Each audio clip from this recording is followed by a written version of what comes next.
Hey, today I'll be talking about episodes 29 through 31 of The Double.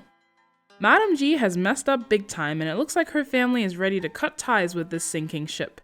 Well, actually, it looks like her little sister is at least willing to stick up for her, not letting her father get away with his part in the way she's turned out. No doubt Consort Lee has also suffered under his cruel and power-hungry ways. She tells him to take some of the heat off Ji by resigning his post and going to live in a temple for a while. If he can take some of the blame by doing this atonement for not raising her well, maybe there will be less vitriol directed at Ji herself. She has to threaten him a bit, but he agrees. The Jung family has decided that Ji must be put to death, which is a little insane because no trial? The family can just decide to kill her?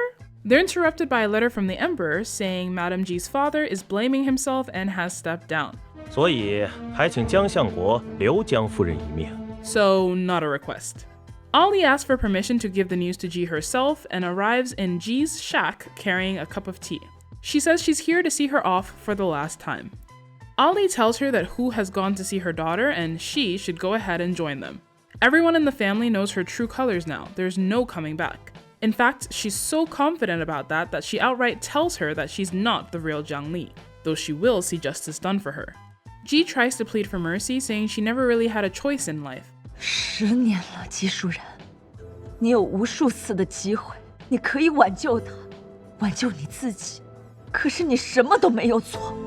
Having made her point, she drinks the unpoisoned tea and tells her to spend the rest of her life reflecting on her actions. Papa Jiang, of course, is badly affected by all of this. He truly had no idea that she was pulling all these strings, and definitely didn't know that she killed his late wife. He apologizes to Ali for not believing her, asking if she hates him, begging for forgiveness, and she doesn't let him have it. 这样的话，你想听，我可以说给你听，可是你觉得可能吗？ She tells him about her life over the last 10 years, not receiving so much as a letter, starved, beaten, praying for rescue, all for a crime she didn't commit. 只有伤口能愈合，可伤疤会一直存在。你的李儿已经回不来了。 Thank you for staying true to Jiang Li because, yeah, I'm sure she wouldn't have forgiven him. Ji is sent to guard the family tombs like Hu was, and Papa Jiang decides to take leave from work and take Roya out of the capital to clear her head, giving Ali some space as well. Unfortunately, Jiang was a major player in the court, and without him there's no one to temper Chancellor Li. Using his supporters, he begins making plays, bringing up Cheng's recent victories in the north and requesting that they send more supplies and troops to show their support. 臣附议，臣附议，臣附议，臣附议。 The emperor seems cognizant of the looming threat that is his older brother and is working with Duke Su to make plans for defense, namely alliances. There's a nation of Zhao to the south of them with a lot of troops. They have a new ruler who has just taken the throne and is desperate for strong allies to keep any would-be rebels in check. Additionally, they have something else to sweeten the pot. During the chaos of Zhao's regime change, the new king's little sister ran off for safety. She found herself in their nation, Yan, and Duke Su says he's found her and kept her safe. This will no doubt be a great motivator for the new king who has been searching for his sister night and day. So they invite them in for alliance talks, with the emperor planning a grand feast to welcome them. Meanwhile, Cheng gets an idea in his head. 倘若是这大昭的公主死在咱们大燕，那我那个弟弟可要腹背受敌喽。 The absence of Jiang also allows for the rise of Shen. It's strange to me that the emperor is not more wary of him. Surely he knows about his relationship with his sister by now. In any case, Shen gets a promotion and is put in charge of welcoming the Zhao party. Hoping to lift her spirits, ShiJie comes to see Ali with some news from the court. They're looking for performers for the grand reception, and as skilled as she is, she would be the perfect candidate. Ali says she's done with all that. She just wants to live a peaceful life with her father. With Duke Su's help, Ali is finally able to track down her old maid Hai Tang, who is overcome with emotion when she sees her mistress is still alive. She apologizes in tears for not doing more to help her. She explains that when everything went down, she was knocked out too and tossed into a mass grave, mistaken for dead. Since then, she's been living as a beggar, scrounging for food. Are there no depths this family won't sink to? Ali's thirst for vengeance is somewhat reignited, and when she hears that this whole Zhao event is being hosted by Shen, she changes her mind and says she wants to take part. Every member of the winning team of the school competition is allowed to attend and perform. All of them, that is, except for Ali. Ali asks ShiJie to speak up for her in front of the emperor, which he does, and considering her amazing musical performance, Shun has no excuse for not letting her join. Shun has no choice but to retract his earlier rejection, and ShiJie even asks if he would be so kind as to explain to Ali in person about this whole mix-up, just to make sure there aren't any misunderstandings. He does go and see her, but only to tell her to stop playing this game. He says her intentions are much more obvious than she thinks and that she has no idea the kind of danger she's walking into. 看来沈学士依旧是将我当作你的故人了。 She reiterates that she is Zhang Li, not his dead wife, and he has no excuse to try and control her actions. If he's feeling guilty about something, he should deal with that on his own time, not hers. 你该走了，沈学士。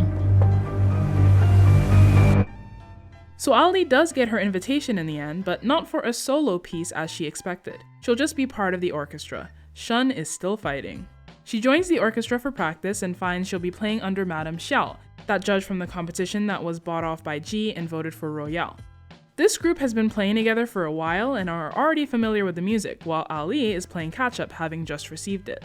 Understandably, she makes mistakes, causing interruptions, so she requests some solo practice time so she won't hold everyone back. Meanwhile, Duxu is also making his own preparations for the reception, meeting with Zhao's new ruler's little sister. 你哥马上带着大招使团来大燕会盟，到时候你们就能团聚了。太好了。 Aw, so glad she has a family. And her name, since we'll be seeing more of her, is Jiuyue. Duxu knows that Cheng won't miss out on the opportunity to make a move here, so he has her under lock and key. He also asks her to help with the treating of two people. One is ShiJie's father, the other is ShiJie's maid with the face scar. Jiuyue guesses correctly that this must be related to Ali again, and this time she refuses. Ali ends up practicing so much that she falls ill and asks ShiJie to again stand up for her in front of the emperor, explaining that she only got sick because she was given a brand new piece and was working night and day to catch up with everyone else. Maybe if she were allowed to improvise a solo piece? The emperor knows Duxu wants Zhang Li to get everything she wants and is also interested in seeing what she comes up with, so he throws his support behind the idea, completely ignoring Shun's protests. Shun has no choice but to let her come up with her own performance, but signs her up to work with Zhao Qi, her almost fiancé. In private, she asks him if he did it on purpose, and since they're speaking frankly, he says it's nothing compared to her little schemes with ShiJie and the emperor. Ali isn't going down without a fight and uses bribery, threats, rumors, whatever she has at her disposal to get rid of partner after partner. Jiuyue changes her mind and decides to go and treat Magistrate Xue. She can do it, but will need to visit him once a day for a while. She ends up getting attacked by an assassin from Cheng, the same man Duxu almost caught earlier with the help of that courtesan. Things are looking dire and it looks like they're going to lose, so Jiuyue has no choice but to set off a smoke bomb that makes all of them pass out. Duxu and his men arrive just in the nick of time as the assassin regains consciousness first. But then he sets off his own smoke bomb and disappears. This guy is just slippery as an eel. Meanwhile, preparations for the reception aren't going well for Shun. No one wants to work with Zhang Li, and it becomes apparent that he's going to have to partner with her himself. He sure is putting up a fight though. Rumors start that he's fallen in love with her because of her resemblance to his dead wife. After all, why else would he be making things so awkward? Maybe she's made him uncomfortable by trying to flirt with him? Ali decides to drop out so the gossip will stop. This would undoubtedly look bad for her, him, the Zhang family, the Shun family, pretty much just admitting that the rumors are true. But then that's why she did it. Shun goes to see her and she says she won't go back unless he works with her. It's the only way to dispel the rumors. He's still resisting, so she wonders if the stories of his legendary love were all made up. He must have truly hated his wife if even just a passing resemblance is enough to make him treat an innocent teenager like this. 我爱她。 沈学士说什么？ He tells her to meet him at the music hall for practice. At this point, don't you guys have like 36 hours? Ooh, Wan Ning is not gonna be happy about this. I am loving the way Shun's story is going. I don't see how I could be disappointed by his end. If he does something crazy, I would get it. If he just fizzles out, I would get that too. His character has been so well written and interesting to watch, especially combined with his family. 咱们现在沈家啊，能吃上这样丰盛的食物，还有过上这样的好日子，靠的全是长公主。 He's so much more layered than any of the other characters, even down to seeing how his honest, hardworking father died, leaving him as the man of the house. The pride he had for relying on his intelligence and hard work to get as far as he did, only for that all to be thrown out the window because someone decided they wanted him. 那我这些年为朝堂、为圣上的付出又如何数？我们沈家每日的吃穿用度都是我素心燕妹换来的俸禄，不是长公主赏的。 What can I say? I enjoy watching him. The missing sister being Zhou was a fun little reveal because Duke Su has been looking for her, but we thought, or at least I did, that he was looking for her because Ali asked him to. She's a fun character, and I'm glad she'll be playing a bigger part in the story. By the way, if you're not actually watching this drama and you like romance, go for it. There are so many more scenes of these two that aren't really relevant to the plot, but they are to die for. These two are a really sweet couple. Backing up a bit, I really like Grandma Jiang. Not that she hasn't been great all show, but she had a really nice scene with her maid where she's kind of beating herself up for being such a fool about Jiang Li. Her maid does the classic maid thing of, Well, you couldn't have known. You did the best you could. and Grandma's just like, no, don't coddle me. A mistake is a mistake and I messed up. But then it's like, well, why didn't you do more then? Based on her relationship with her son, it's not like he controls her, and I don't think he would have been able to stop her if she really wanted to go and see Jiang Li. The dad as well, I'm glad to see that he truly was blinded by Madame Ji and he did believe her lies, but again, still hung up on the 10 years thing. I mentioned before that I think it's safe to assume, but still would have loved to see, Ji either interrupting his correspondence or faking correspondence from Jiang Li to make him think she had never changed over the years. Because otherwise, dude, you could have tried so much harder. Like Ali said, no matter how much they were tricked, how in the world could the real Jiang Li ever forgive her family for what they did to her? Ji is the big baddie here for sure, but yeah, these two really owe her a lot. Till next time, thanks for watching.